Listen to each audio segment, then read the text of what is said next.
Edad Media. Gonzalo de Berceo. Trap.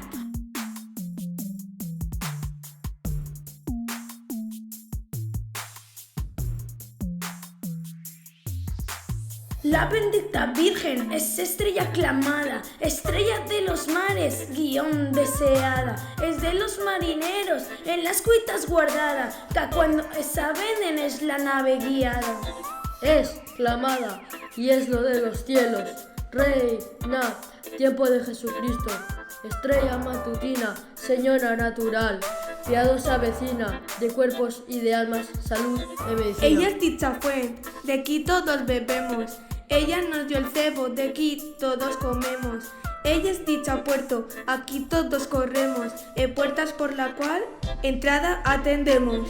Ella es dicha puerta, en sí viene encerrada, por no es abierta, por darnos la entrada. Ella es la polamba, de fiernes esmerada, en quien nos caerá siempre está pagada.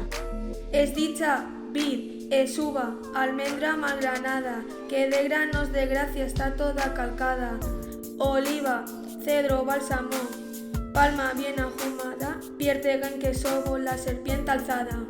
Señores y amigos, en vano contendemos, entramos en gran pozo, fondo no trobaremos, más serie de su nombre, que nos de ella leemos, que las flores del campo del más grande que sabemos.